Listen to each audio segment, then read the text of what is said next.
I'm not embarrassed that I play video games. I'm not. I'm really not. Okay, I kind of am, by which I mean I am. And I know that this doesn't sound like a big thing to confess in a platform like YouTube, but you know, life isn't YouTube and I'm a dad with a mortgage. And even though it might sound silly, every time I play a new game, there's always this voice in the back of my head that's telling me that I probably shouldn't be doing this anymore. Because unlike music and movies and TV and books, video games are an activity that you're supposed to age out of, even though you can probably hear from the way that I'm saying this, that I don't really think that's true because who decided that? Anyway.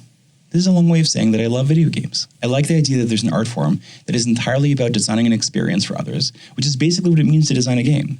And because I play video games in the margins around my actual work on religion and technology, I can't help but see the ways that the ideas that show up in video games also show up in religious contexts. So I wanted to make this video because there's this one very specific part of gaming culture that I'm mildly obsessed with, because for me it unlocks something in how I understand religion in general and rabbinic Judaism in particular. That idea is speedrunning. And what I want to do here is make the case that Judaism, or at least the Judaism that's practiced today, is basically a kind of elaborate speedrun, and that religion at its best is a kind of speedrun of its own past. So I want to argue this, but before I do, I know I need to take a step back because you may not know what speedrunning is, and even if you do, you may not understand how deep the community around speedrunning really goes. And either way, speedrunning videos just happen to be a really fun thing to watch and talk about. So first, let me give you like a little capsule history of speedrunning, and from there we'll go on to talk about other stuff. So what is speedrunning?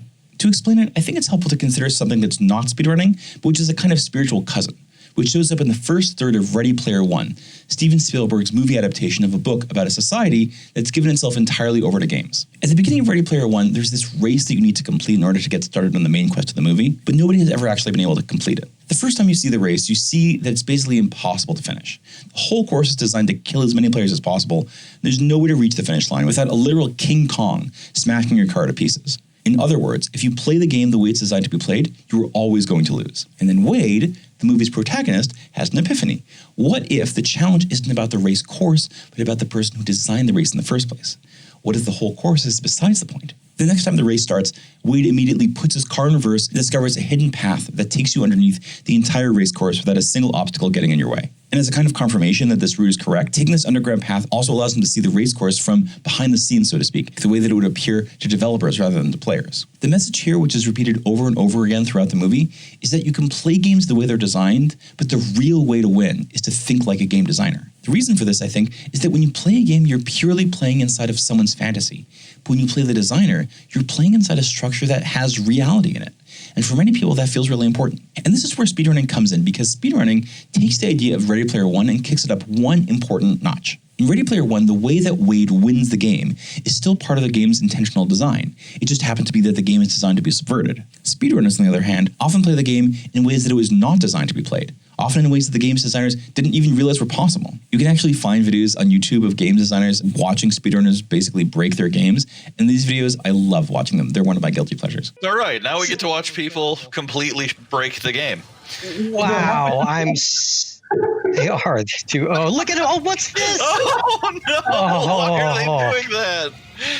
If you're new to speedrunning, I know this probably sounds a little abstract, so let me back up for a second and talk about how this works within a specific game. Speedrunning communities develop around many games, but let's talk about Super Mario 64, a beloved and still very playable game from when I was growing up. Now, I wouldn't say that Mario 64 is a particularly hard game, but it is a decently long game. Parenthetically, the length and difficulty of games are strongly connected, because if Nintendo sells an expensive video game and people finish it in like 2 hours, they're going to get upset. Previous consoles had been too weak to support games as big as Mario 64, so the only way to make the game take longer was to make it much harder. But the Nintendo 64 was powerful enough that you could create a fulfilling experience without making people feel like they were breaking their teeth over it. Nintendo basically figured out the perfect balance of difficulty and quantity, and it's the reason that people still play the game today. According to the website howlongtobeat.com, it takes about 12 hours to finish Mario 64's main story, and another 8 hours if you want to complete literally every task. It took me around 10 years, but that's because I didn't have a console. Not blaming anybody. Most people who play Mario 64 spent their time on the game, they finish it, they feel a sense of accomplishment, maybe they played a bit more, but then they more or less move on with their lives. That's all there is to it. However,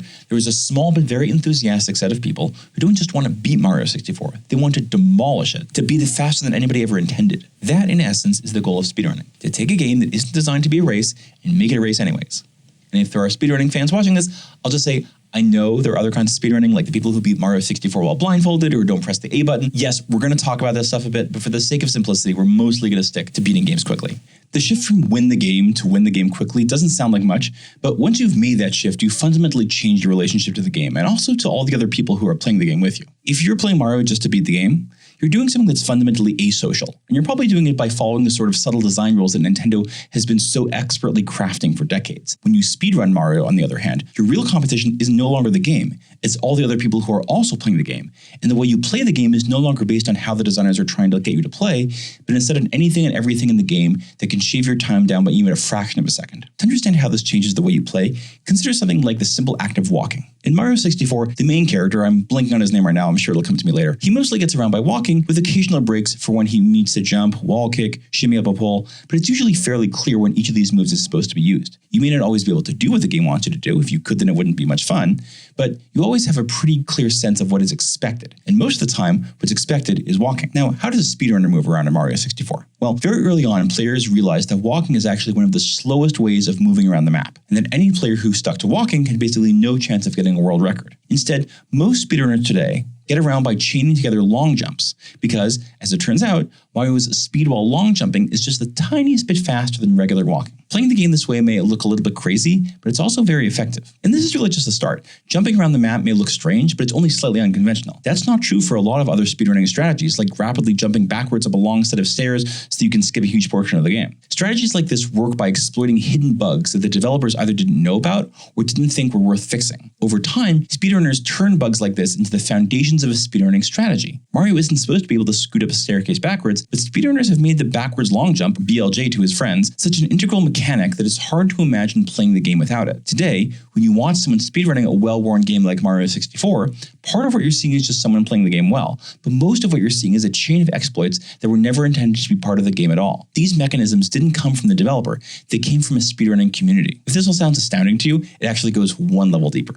The most daring form of speedrunning is something called arbitrary code execution, or ACE for short. ACE isn't possible in every game, and to really take advantage of it, you need the help of a computer, but the things it can do are truly mind-boggling. One of the most well-known games where ACE is used is a different Mario game, Super Mario World for the Super Nintendo. Rather than simply exploiting holes in the way that the game is designed to move more quickly or become invulnerable to enemies, ACE allows the player to actually write new code into the game while it is running, basically turning the player into a programmer without even the assistance of a keyboard. This means, like in the example here, that a person can tell the game to simply jump to the "Congratulations, you win" screen at the end of the game, and it will do exactly that. Instead of winning by defeating a boss, you win by simply informing the game that you've won. It's like the player has decided that the real final boss is the game's own coding. But with ACE, winning the game actually isn't the most impressive thing you can do. With the assistance of computer time controller inputs, a player can issue code so precisely that they can reprogram the game itself. It's hard to underestimate how crazy this is, because it's basically the gaming equivalent of taking a fishbowl and turning it into a bicycle. Watching someone use ACE this way feels like magic,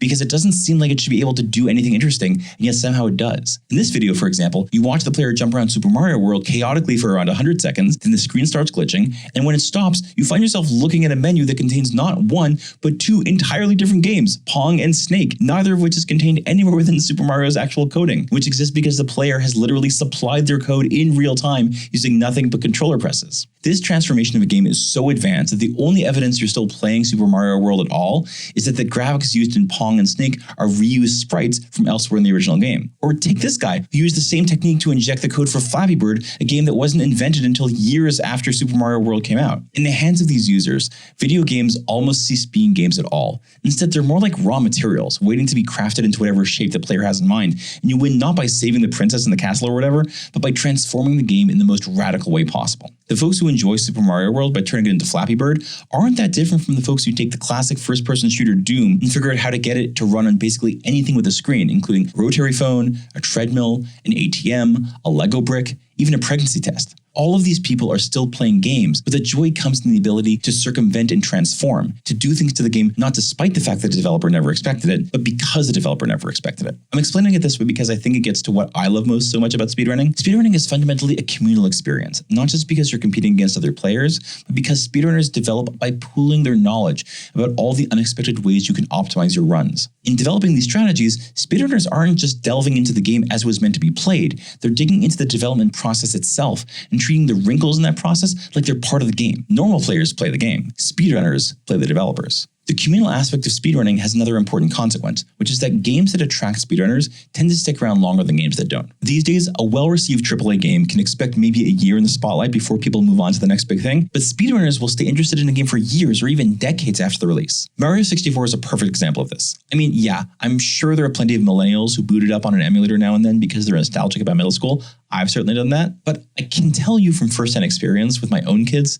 that the game as designed doesn't really appeal to Gen Z or Gen Alpha casual gamers, mostly because it's a little too slow and the graphics aren't really up to today's standards. In the speedrunning world though, Mario 64 is still actively being played, including by people born long after it was released. As I record this video, the most recent new world record is less than a year old and is held by a guy born almost a decade after the game came out. Like, he's literally talking about taking his driving test while he is doing the run. My driving instructor was like weird. Like, she was kind of nice, I guess. In other words, speedrunning has given Mario 64 a multi-generational longevity that nobody, probably including the game's designers, could have ever anticipated. To say it another way, Mario 64 lives on because people figured out how to make it their own. And Mario 64 isn't even the oldest game to live on through speedrunning. One of the most venerated speedrunning communities is the one that works on Super Mario Bros., a game for the original NES that came out in 1985. What's amazing about this community is that the game at its center is so old and so highly perfected in its strategy that even the slightest improvement is greeted like a breakthrough in theoretical physics. The last person to break the world record beat the previous record by a grand total of 299 milliseconds. So to review, speedrunning is great because it revolves around community and appreciating games on your own terms and coloring outside the lines and being creative and deciding for your own exactly what constitutes a game. But there's one more reason that I like speedrunning, and this is the part that really gets to why I find speedrunning helpful for thinking about religion in general and Judaism in particular. To get to this reason, I need to tell you about my very favorite speedrunning video of all, which fittingly also happens to be the shortest. The video is about this game called Getting Over It, which is one of the most difficult and frustrating games you'll ever play. Actually, I do not think you should play this game. The controls are impossible, the premise is insultingly stupid, and the whole thing is designed so that a single false move can send you falling back to the beginning, erasing all of your progress. No!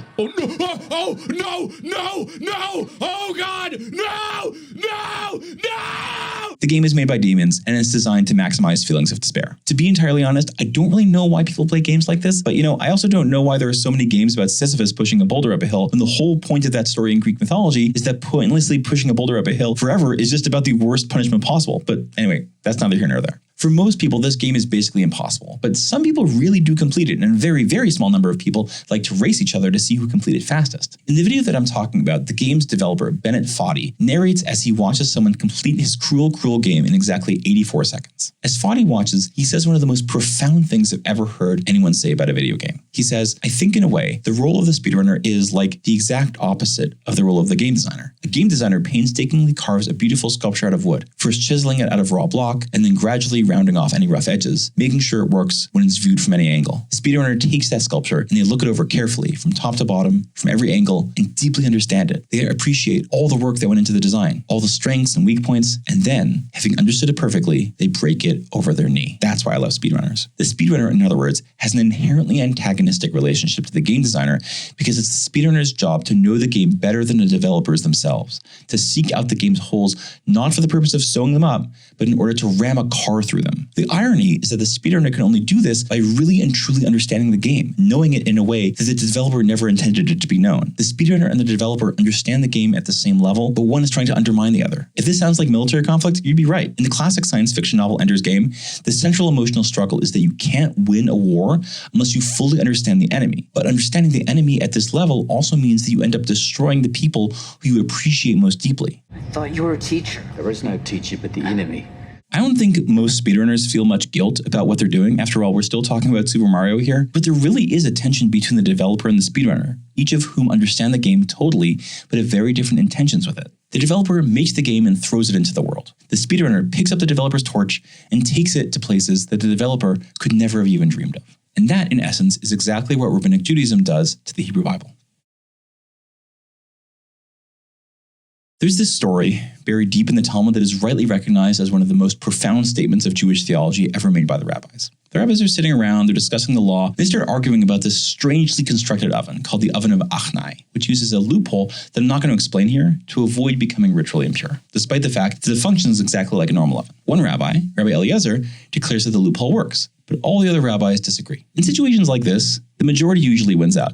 But Rabbi Eliezer can't let this one go because he's convinced that he's objectively correct. So instead of moving on, Rabbi Eliezer stands up and declares, "If I'm correct, then this tree will prove it. And a tree uproots itself from the ground and replants itself more than 100 feet away. Now, you'd think that the rabbis would be impressed by a miracle, but all they say is that you don't decide the law based on what trees do. Law is made by people and by communities, not by the guy who could do the best miracles with trees. But Rabbi Eliezer won't leave it alone, so he tries again. He says that a river will prove that he's correct, and the river changes direction. He says that the building they're sitting in will prove that he's correct, and the walls of the building start to collapse until another rabbi stops it. Finally, Rabbi Eliezer pulls out what he thinks is a trump card and declares that if he's correct, then heaven itself will prove it, at which point a voice calls out from heaven and says, "Why are you disagreeing with him? Don't you know that he's always right?" But the rabbis don't care. Another rabbi, Rabbi Yoshua, stands up and quotes a verse from the book of Deuteronomy. It is not in heaven. What he's saying, as the Talmud explains it, is that God's opinion on how to read the Bible actually doesn't matter. Torah was given by God to the people, which means that people are the only ones who get to decide what to do with it. Sure, maybe God has an opinion about the right answer. Maybe that opinion is even right in some objective sense, but the Torah belongs to the people, and that ownership is irrevocable.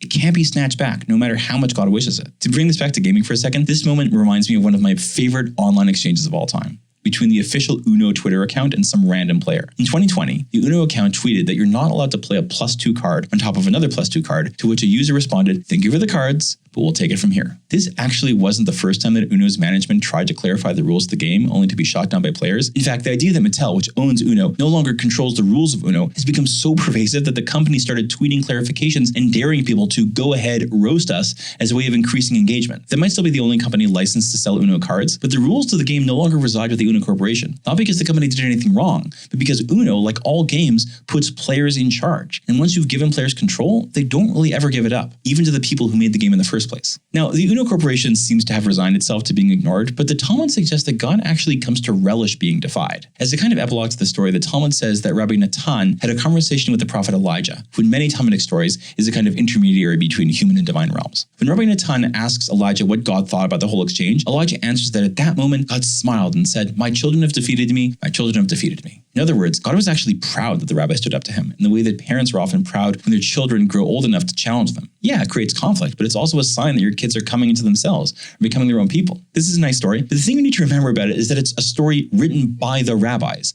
That is to say, the rabbis wrote a story in which they argue with God, they openly defy God, and then God smiles and is proud of being defeated. So unless you believe that all of this literally happened, it's hard to imagine a bigger act of chutzpah. If the moral of the story is that it's okay to forge your parents' signature, then the epilogue is the equivalent of forging a note from your parents saying that it's okay to forge notes from your parents. It's just crazy. All of the action, in other words, comes from the rabbis. Not only do they decide what the law is, they also decide what it means that they get to decide the law. And what they decide is that their power is asserted as an act of independence against a father God who is ultimately proud of what they've done. To paraphrase Albert Camus, the rabbis must imagine that God is happy with them. If this seems like a huge overreach, you're not alone. A few hundred years after the story was written, a group of Jews called the Karaites decided that the rabbis had assigned themselves way too much authority. And one of the most prominent Karaites, a guy named Al-Kir Kassani, actually points to this story in particular as evidence that the rabbis are not proper God-fearing Jews, that they don't really respect the Bible. And maybe Kir Kassani is sort of right, but the Judaism he practiced represents only the tiniest sliver of the Jewish population today. These days, virtually all Jews are inheritors of the rabbinic tradition, the very same tradition that's totally comfortable telling God that we're the ones who get to make the rules. And here the speedrunning metaphor becomes useful again. Despite the fact that speedrunners are in the business of making games do things they were never intended to do, the speedrunners' attitude towards the developers is usually one of profound respect. And on reflection, this makes a lot of sense. If a player thinks that a game is beneath them, they're not going to play it, and they're certainly not going to play it competitively.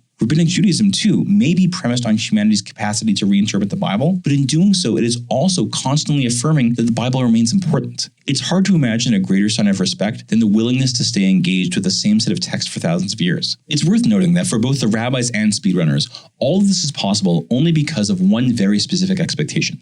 Namely, both rabbis and speedrunners are confident that the material they're working with, whether it's a game or a text, is in its final state and it's not going to change. It's a lot harder to create speedrunning communities because you never know if you're building your strategy around a tiny bug that's about to get patched. Because of this, both speedrunning and rabbinic Judaism defy the rules for most other media, where newer is better and interest fades over time. Instead, these communities like old stuff because they can be sure that the thing that they're working on, down to even the smallest details, are going to stay that way forever. It might not be too much of a leap to say that when it comes to media, both rabbinic Judaism and speedrunners see it as a net positive when they're abandoned by their creators. Part of the reason that rabbis don't want to hear God's opinion is that their relationship to scripture, like the speedrunners' relationship to games, is somewhat adversarial. There are plenty of occasions where the rabbinic reading of a text is not only implausible, but exactly opposite to what the verse is clearly trying to say. One of the better known examples of this is the rabbinic interpretation of the biblical verse in Exodus that says, an eye for an eye, a tooth for a tooth, a hand for a hand, basically commanding the Israelites to punish people for the damage they caused to others by doing the same thing to them. So, for example,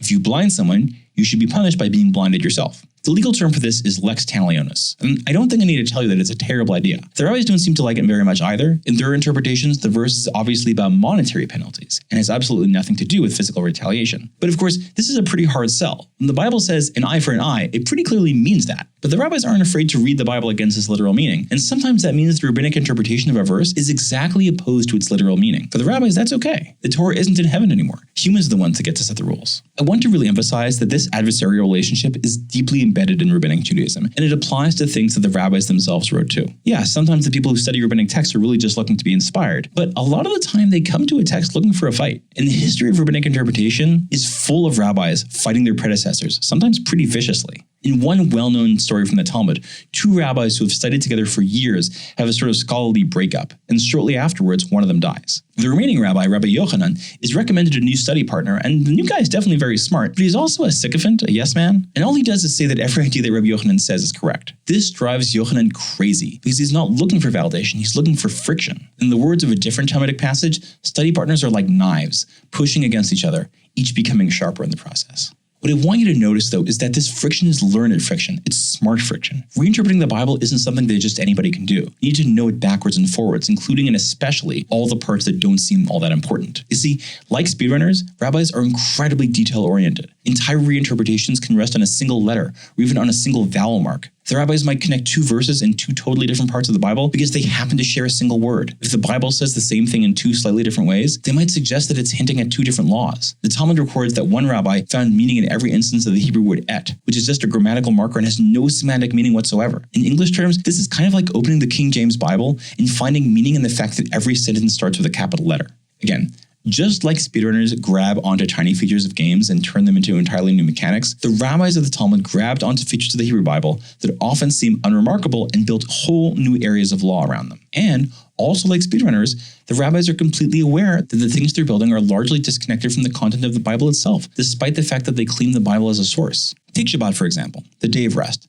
The Hebrew Bible obviously considers Shabbat important, but it contains very little information about how you're supposed to observe it. In the hands of the rabbis, however, Shabbat becomes one of the most sophisticated and frankly complicated areas of all of Jewish law. When the rabbis reflect on how much legislation they've built on so few verses, they talk about the laws of Shabbat as a, quote, mountain hanging by a hair. They know how tenuous it all is, but it doesn't bother them. Like speedrunners, rabbis are excellent at doing a lot with very little. It might not be as extreme as recoding Super Mario World into Pong on the fly, but it's in the same ballpark. For both speedrunning and rabbinic Judaism, the transformations that we're talking about can be pretty radical, to the point where a game designer plopped into a speedrunning community might have no idea what's going on in their own game. And incredibly, there's a story in the Talmud where this more or less happens. In one of the very first time travel stories ever recorded, the Talmud describes how Moshe, i.e. Moses, the guy who went up to Mount Sinai and brought down the Torah for the Israelites, was sent more than 1,000 years forward in time to see a rabbinic study hall. Moshe takes a seat in the back of the class, but he can't understand what they're talking about. And he starts getting agitated in the same way that Isaac Newton might get agitated if you dropped him into a class on quantum physics today. Eventually, one of the students raises his hand and asks the teacher, "The things you're teaching, how exactly do we know this?" To this, the teacher replies, "Oh, all of this was given to Moses at Sinai." And this finally calms him down, despite the fact that he still has no idea what they're talking about. In other words, the rabbis know how much they've transformed the tradition, but they're okay with it. They agree that it all connects back to Moshe at Sinai, and that's enough. So to summarize, rabbinic Judaism and speedrunning. They both like old media, they both understand their source material for the purpose of radically reshaping it, they both ascribe meaning to even the smallest details, and for both, their relationship to their source material is simultaneously adversarial and highly respectful. But there's one more element that the two communities share, and to me this is the most important one of all. Both speedrunning and rabbinic Judaism are evolving community projects. They rely on collective wisdom to advance, and it is the presence of that collective wisdom which keeps people engaged in the process. If this video is the first time you're hearing about speedrunning, the communal aspect might not be so intuitive since all speedrunners are technically competing with each other, but speedrunning wouldn't exist without it. See, the techniques that speedrunners use don't emerge out of thin air. and almost none of them are obvious. In order to become a target for speedrunning, a game first needs a community of interested players that care about the game enough to try to break it. By discovering exploits through trial and error and then sharing them with other players, the speedrunning community develops a body of knowledge that can then be used to shave runtimes down even further. The thrill that comes from expanding this body of knowledge is a key motivator for both speedrunners and speedrunning spectators. There's just this incredible feeling when you discover that a beloved game hasn't given up all its secrets. Without this communal aspect, speedrunning just falls apart. And in fact, the reason that speedrunning is mostly about video games is that the internet makes it so much easier for these communities of devotees to come together to watch each other play. I know this is abstract, so let me give you an example. And this time let's move away from Mario and pick a different Nintendo franchise game. Zelda Breath of the Wild. Breath of the Wild is newer than the other games I've mentioned, and it's computationally a lot more sophisticated. But it was also a breakthrough because the game's world is completely open, and you can finish missions in any order. This freedom, combined with the beauty of the game's vast environment, are some of the reasons that Breath of the Wild is now considered to be one of the best games ever made. The thing is, Breath of the Wild is also particularly easy to exploit. To some degree, this is intentional, since the game's puzzles are often designed to be solved in more than one way. But Breath of the Wild is also buggy because it's a big game. The bigger the game, the harder it is to catch all the bugs. Zelda players noticed this immediately, and almost as soon as the game was released, they began finding big and small ways to break it in the service of faster completion times. Today, there are over 100 known glitches, and while the average player takes around 50 hours to finish the game's main mission, the world record currently sits at under 23 minutes. The community around this game is so large that I find it slightly overwhelming, but let me give you a taste of how people did this. In addition to the buttons for movement and attack, you can also make your character whistle. This is probably one of the least important mechanisms in the game,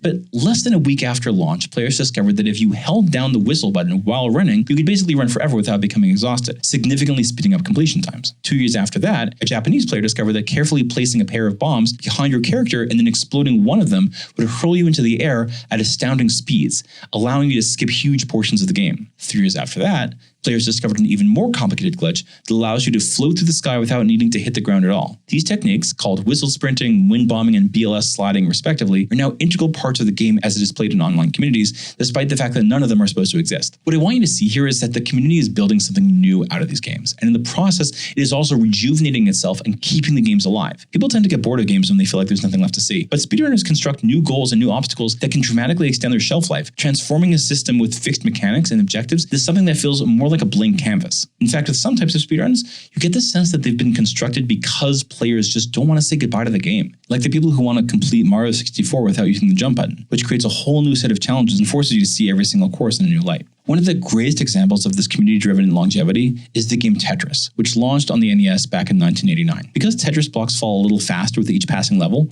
the best Tetris players ended up being limited not by seeing where the blocks needed to go, but by the time it takes to press the buttons to move the blocks into position. Over time, experienced players adopted a technique called hyper-tapping, which basically just means you press the same button really fast, and players who adopted this technique quickly started to win Tetris competitions. This became the new optimal way to play the game, and it's worth noting that the rise of hyper-tapping also coincided with a lot of younger players getting excited about the game. And then suddenly, there was a breakthrough. In 2020, a 15-year-old kid named Christopher Martinez, known professionally as Cheese or Cheesefish, had the idea that you could move even faster if you held the button against your finger and then used the fingers of your other hand to drum on the bottom of the controller, basically pushing the button into your finger rather than your finger into the button. Martinez started practicing this technique on camera in live streams of his Tetris games, and as he gained experience, he started doing pretty well. Soon other players started picking up on the technique, now called rolling, which soon became the new optimal way of completing the game. I should say, by the way, that if you find this stuff as interesting as I do, the channel Summoning Salt has a comprehensive video on Tetris speedruns and many other speedruns. I highly recommend that you check them out.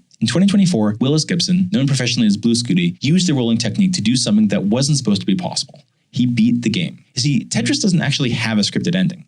You play to get a high score, but sooner or later everyone dies under the weight of overstacked blocks. By continuing to innovate, the Tetris community figured out how to reach levels that no mortal was ever supposed to see, until one day Gibson, who was 13 at the time, reached such a high level that the game itself crashed. He had, in essence, gone as far as the game was capable of going. Now, Gibson himself wasn't an innovator like Cheesefish, who was just a member of the Tetris community. In a game about stacking blocks, maybe it's appropriate that the ultimate victory was achieved by a kid standing on the shoulders of giants. And that more or less is what it feels like to be a rabbinic Jew in the 21st century. The central texts of the Jewish tradition are incredibly old, far, far older than almost anything else people still read. But they live on because they exist inside of communities that have taken ownership of them and built up centuries of wisdom around them. Unlike speedrunning, however, the communal energy never peters out because the process of developing new interpretations ends up creating new texts and ideas for the next generation to own and interpret. There's no final exploit to uncover because the process of reinterpretation itself creates new possibilities for reinterpretation. You can see this very clearly entirely without knowing anything about Rabbinic Judaism or even being able to read a single word of Hebrew. What you see on the screen is a page of the Babylonian Talmud, a key work of Rabbinic literature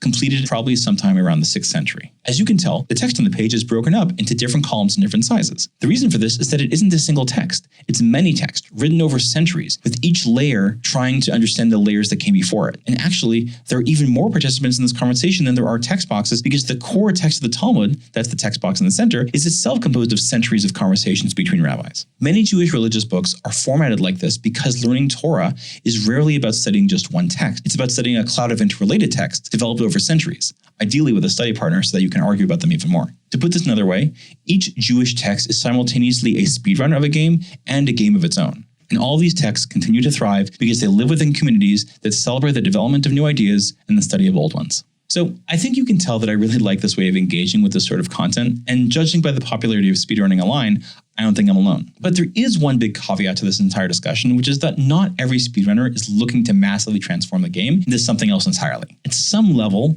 almost every speedrunner still cares about the games as they were originally designed. Speedrunners might be savages, but they still care about fidelity. Underneath all of those layers of exploits and creative destruction, there's usually still a point when the goal of the speedrunner and the goal of the developer are aligned. Which doesn't mean that finding this point is simple, and there's often a lot of disagreement. Let's go back to Mario 64 for a second. To get to the final boss, you need to collect at least 70 out of a possible 120 stars. So predictably, there are speedrun categories for collecting the 70-star minimum and speedruns for collecting the 120-star maximum, both of which require you to basically complete the game on its own terms. But many speedrunners don't choose either of those options. Instead, they take advantage of a huge exploit and get to the final boss with just 16 stars, and others use an even bigger workaround and get to the final boss with exactly 0 stars. All of these are valid ways to speedrun the game, but the reason they exist simultaneously is that people have different ideas about what a satisfying finish to the game ought to look like. The 0-star speedrun times are definitely shorter than the others, but it also means that you're bypassing 99% of the game, and not every speedrunner wants to do that. You see these complicated questions about fidelity in religious communities all the time, because they're constantly trying to figure out the balance between creative reinterpretation and fidelity to the original. If you've been part of any religious community, you probably know that these questions can get pretty intense, and when people have different answers, a community can split in two. In speedruns, it's typical for a speedrunner to compete in multiple speedrunning categories simultaneously, but in religious communities, your opinion on which rules can be circumvented and what you actually need can decide who you hang out with and where you pray. Religion might sometimes function like a game, but that doesn't mean it's just entertainment. Sometimes it can be pretty serious. At this point, I hope I've convinced you that the similarities between speedrunning and Rabbinic Judaism are more than surface, that both the activities and the communities around them resemble one another in a whole host of ways. And if we stopped here, you could walk away with the idea that these two parts of our culture, which don't typically show up in the same conversations, actually sit pretty well together. But what we haven't answered is, why? Why would a religious community behave so much like a video game? Or if you want, why would video game culture function so much like religious tradition? The answer, I think, is that there are many times in life when we're caught between two competing desires. The desire to fit in and conform against the desire to create and stand out. Creative work is often lonely, but conformity is often dull and stifling. So what do you do when you want to create, but you also want a place to belong? For many people, maybe even most people, the answer is to try to do both. To create within the context of an existing structure. Being creative this way means that you're working in a language that other people already understand and appreciate, but it makes it so much more likely that you'll find a community of like-minded creative thinkers. So sure, you might sacrifice a little creativity because you've confined yourself to an existing format or game or tradition, but you're also much more likely to find an audience, and your creative work is much more likely to be appreciated.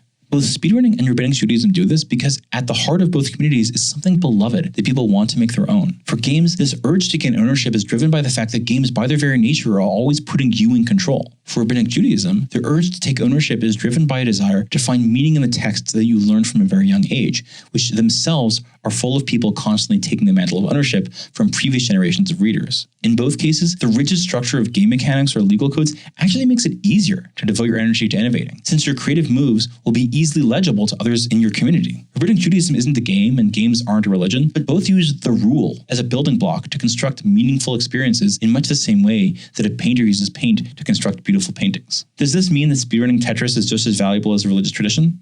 I wouldn't go that far. Structured experiences come in all shapes and sizes. Some are important and some are trivial, and that's okay. What I would say, however, is that the relationship between these two things should help people in each community appreciate the other better. Rabbinic Jews who see themselves reflected in speedrunners can understand that gaming communities can provide people with some of the same feelings of belonging and self-expression, that there's something deeply human in what seems like frivolous activities. Speedrunners who look at observant Jews, on the other hand, can understand that a tradition that may at first seem like it's all about rule following has also been joyously subverting itself for thousands of years, and that the relationship between rabbinic Jews and the Bible is not unlike the relationship between speedrunners and the Nintendo Corporation. At the end of the day, both communities want a place to belong, to love something, to have their love validated, and to find meaning in something much bigger than themselves.